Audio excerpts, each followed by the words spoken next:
Hey guys, I'm Brian Corsetti with the Nintendo E3 Network. Now, there's been some breaking news right now. Mr. Kono, Mr. Aonuma, and Mr. Miyamoto are holding a roundtable. There's been a lot of speculation about what these guys are going to say, so let's go check it out. じゃあ始めましょう。 Okay, let's get started. ようこそ。 Welcome. The roundtable was held between the developers and game industry insiders. It started with the attendees experiencing the Legend of Zelda Ocarina of Time on the Nintendo 3DS. オカリナ遊ばれたことのある人はどれぐらいいらっしゃいます So か can you please raise your hand if you played Ocarina of Time? で、それが大変だったなって思った人どのくらい How many people thought, boy, that was really tough? After Mr. Miyamoto and Mr. Aonuma went into more detail about Ocarina of Time, they moved on to a deeper discussion of the Nintendo 3DS with Mr. Kono. Once we got the 3DS screens in, we decided that, this is something that could really take advantage of those 3D graphical effects. So, but of course, if all we were to do was take these games and port them over to Nintendo 3DS, then we would just have a collection of old games with 3D visuals.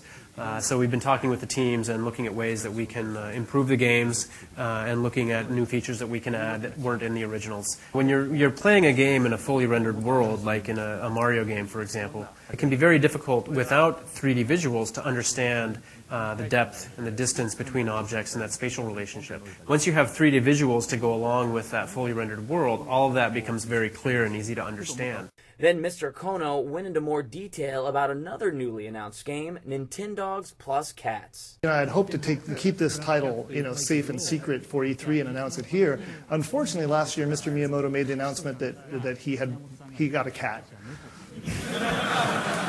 We're using the inner camera this time, and we use the inner camera to recognize the player's face. If you get close, you put your face close to the screen, the dog will come up close to the screen and actually lick your face. It's adorable. The biggest part of the roundtable was the Legend of Zelda Skyward Sword.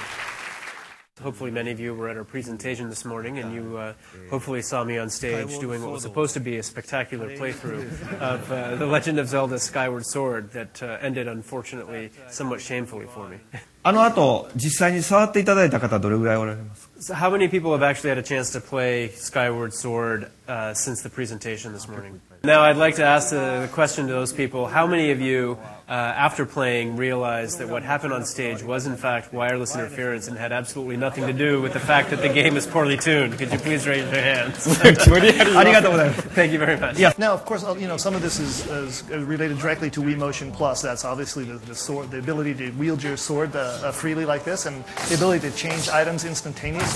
This is something that we've been, mechanism that we've been wanting to do with the Legend of Zelda series for a long time. In terms of where we're going now with development, we have a few more dungeons to create, and we're looking at creating some more challenging bosses. But for the most part, we're kind of in the final stretch at this point. And so I do feel that because the gameplay structure is so solid at this point, that we are in a good pace and are going to be able to put it together relatively quickly. One of our objectives is, I think one of the reasons that people really continue to come back to the Zelda franchise is because the core gameplay is something that inherently is fun.